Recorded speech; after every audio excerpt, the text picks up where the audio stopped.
ఇప్పుడు నవాంశలో పెళ్లి కోసం స్పెషల్గా చూస్తున్నప్పుడు ఏమేమి అంశాలని పరిగణలోకి తీసుకోవాలి? రైట్. ఫస్ట్ D1 చూడండి. D1లో షష్టమము, అష్టమము, వ్యయము గురించి మనం మాట్లాడాం. కానీ రెండో ఇల్లు ఉంది. లగ్నము రెండవ ఇల్లు, లగ్నం దాటగానే వచ్చేది రెండవ ఇల్లు. ఇది అన్నిటికంటే డేంజరస్ హౌస్ పెళ్ళికి. ఓకే, సో పెళ్లి చేస్తున్నాము అన్నప్పుడు సప్తమాత్తు ఇది అష్టమంలో ఉంటుంది కదా.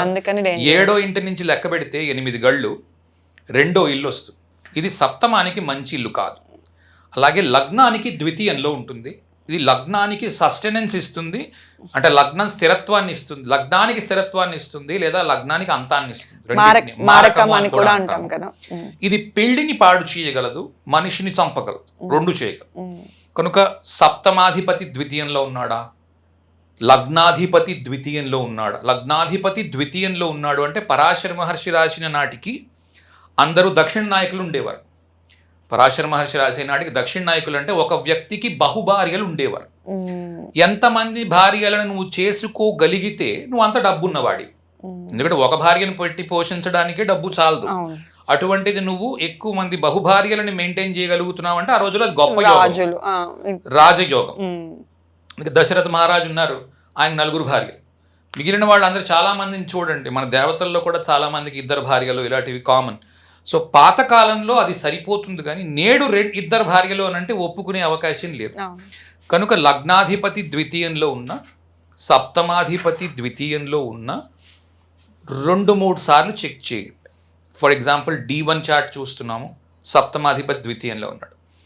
రాశి తుల్య నవాంశ చూస్తున్నాము, లగ్నాధిపతి ద్వితీయంలో ఉన్నాడు.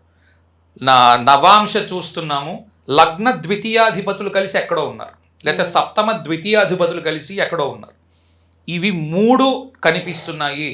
99% ఇది డివోర్స్కి వెళ్ళే అవకాశాలు ఉన్నాయి. చాలామంది ఏమనుకుంటున్నారంటే మేషలగ్నము, తులాలగ్నం, సప్తమాధిపతి ద్వితీయాధిపతి ఒకడే అవుతారు. ఓకే, మేషలగ్నం తీసుకుంటే సప్తమాధిపతి శుక్రుడు, ద్వితీయాధిపతి కూడా శుక్రుడు. ఇప్పుడు సప్తమాధిపతి వచ్చి ద్వితీయంలో ఉంటే, అంటే ద్వితీయాధిపతి ద్వితీయంలో ఉంటే ఓ సంకల్ప ఉద్దేశించుకోవడం, స్వక్షేత్రంలో ఉన్నాడు అనుకోవడం కాదు. ఇది మంచి యోగం కాకపోవచ్చును, జాగ్రత్తగా పడాలి. ఓకే, ఇప్పుడు ఇందాక చెప్పినట్టుగానే ద్వితీయానికి కనెక్ట్ అవుతున్నాయి అంటే, ఇప్పుడు మీ అమ్మాయికి పెళ్లి చేస్తున్నారు, మీ అమ్మాయి చార్ట్ చూస్తున్నారు, అమ్మాయికి అబ్బాయికి స్టేటస్లో, అంటే కరెంట్ స్టేటస్లో అమ్మాయి చేరుకోబోయే స్టేటస్లో చాలా పెద్ద తేడా ఉంది. ఫర్ ఎగ్జాంపుల్, ఒక అమ్మాయి సాధారణ యువతి, ఈయన పెద్ద పొలిటీషియన్. ఓకే, ఈ మధ్యనే ఒక ఆయనకి అలా పెళ్లి జరిగింది. ఓకే, నేను పేరు చెప్పను. లగ్నాధిపతి ద్వితీయంలో ఉన్నాడు, సాధారణ అమ్మాయిని చేసుకున్నాడు. ఓకే, సో ఇద్దరికీ ఏమైంది, పెద్ద గ్యాప్ ఉంది సోషల్ స్టేటస్లో. ఈయన చాలా పెద్ద వ్యక్తి, పెద్ద పొలిటీషియన్, కుర్రాడు, ఈ మధ్యనే పెళ్లి చేసుకున్నాడు, ఫస్ట్ మ్యారేజ్. సో ఆ అమ్మాయి అనామిక, ఆమె గురించి ఎవ్వరికీ తెలియదు. అటువంటి కాంబినేషన్స్ ఉన్నప్పుడు ఫస్ట్ లార్డ్, సెకండ్ హౌస్, ఇంకా కొంతవరకు అట్లాంటివి పనికొస్తాయి. అది చూశాక నవాంశ ఖచ్చితంగా చూడాలి.